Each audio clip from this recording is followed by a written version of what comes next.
नमस्कार दोस्तों, आप सबका मैं एक बार फिर से स्वागत करता हूं आपके अपने चैनल लर्निंग विद फैज में। खबरों की माने तो यूएस और ईरान की वॉर ऑफिशियली ख़त्म हो चुकी है, ओवर हो चुकी है। इस बात का स्पष्टीकरण दिया यूएस के प्रेसिडेंट डोनाल्ड ट्रंप ने अपने ऑफिशियल ट्विटर हैंडल यानी अपने ऑफिशियल एक्स अकाउंट के ऊपर। उन्होंने ये भी लिखा कि किस तरह से काफ़ी लीडर्स ने मिडिल ईस्ट पे पीस इस्टेब्लिश करने की कोशिश की मगर वो नाकाम रहे, और साथ में उन्होंने खुद को भी इस चीज़ के लिए क्रेडिट दी। खबरों की माने तो दोनों पक्ष ने एक म्यूचुअल एग्रीमेंट साइन किया है डिजिटली एक म्यूचुअल एग्रीमेंट साइन की गई बाय बोथ द पार्टी, जिसमें से यूएस के तरफ से यूएस के वाइस प्रेसिडेंट ने साइन किया और ईरान ने बोला कि वो फिजिकली इस एग्रीमेंट को 19 जून को जिनेवा यानी स्विट्जरलैंड में साइन करने वाले। दोनों पक्ष ने म्यूचुअली इस एग्रीमेंट को साइन करते हुए ये डिसीजन ली कि तुरंत फौरी तौर पे गल्फ ऑफ ओमान और स्ट्रेट ऑफ हॉर्मुज में लगाई गई सारी military restriction by both the countries को तुरंत ही हटा दिया जाए और स्ट्रेट ऑफ हॉर्मुज को बाकी सारे कंट्रीज के लिए ओपन कर दी जाए। ये खुशखबरी सिर्फ ये दो देशों के लिए नहीं बल्कि पूरे वर्ल्ड के लिए है, क्योंकि स्ट्रेट ऑफ हॉर्मुज स्ट्रेटेजिकली कितनी इंपॉर्टेंट है ये बात हमने अपनी पिछले स्ट्रेट ऑफ हॉर्मुज वाले वीडियो में कर रखी।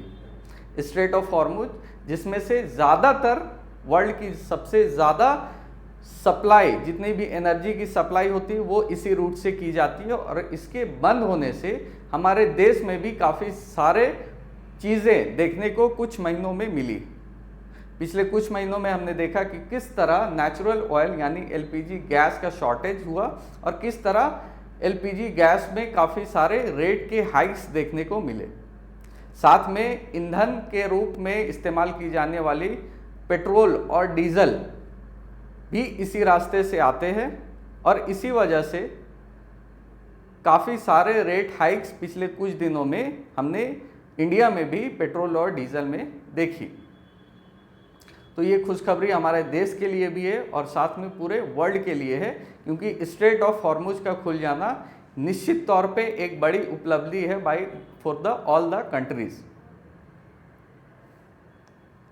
साथ में ईरान ने काफ़ी सारे ऑयल रिफाइनरीज पे हमला किया था पिछले कुछ दिनों में, जो कतर और यूएई में यूएस की इस्टेब्लिश्ड है।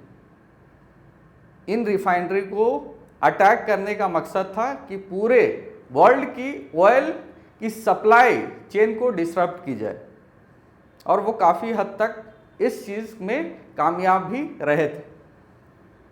और इन्हीं चीज़ों को मद्देनज़र रखते हुए दोनों कंट्रीज़ ने एक म्यूचुअल एग्रीमेंट किया, एक म्यूचुअल पीस एग्रीमेंट की, जिसके तहत उन्होंने ये डिसाइड किया कि अब किसी भी तरह की तनाव दोनों देशों के बीच नहीं रहेगी, और एक म्यूचुअल एग्रीमेंट के तहत इस चीज़ को, इस वॉर को ख़त्म किया जाएगा। अब आने वाले कुछ दिन काफ़ी महत्वपूर्ण होने वाले, क्योंकि कुछ दिनों में हमें पता चल जाएगी कि किस हद तक इस एग्रीमेंट का पालन, इम्प्लीमेंटेशन ग्राउंड लेवल पे होता है, और दोनों देश किस हद तक अपने कहे हुए बात पे खरे उतरते। मिडिल ईस्ट पे पिछले काफ़ी समय से एक तनावपूर्ण स्थिति उत्पन्न हुई थी, जिसके कारण पूरा वर्ल्ड सफ़र कर रहा था। इंडिया की इकॉनमी सफ़र कर रही थी। इंडिया का जो सप्लाई चेन है, जो नेचुरल गैस और एनर्जी रिलेटेड सप्लाई चेन है, वो पूरी तरह से डिस्टर्ब हो चुका था।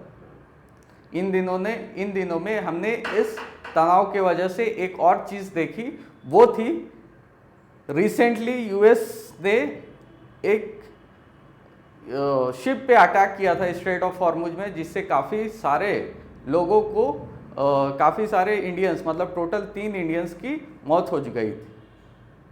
तो ये बहुत ही खुशखबरी कि ये तनाव को ख़त्म किया जा रहा और एक पीस स्टेबलाइज करने की कोशिश की जा रही इन रीजन्स में।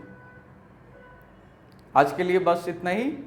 इस वीडियो को लाइक करें, इस वीडियो को शेयर करें, और हमें हमारे चैनल के साथ जुड़े, हमें सब्सक्राइब करें। धन्यवाद।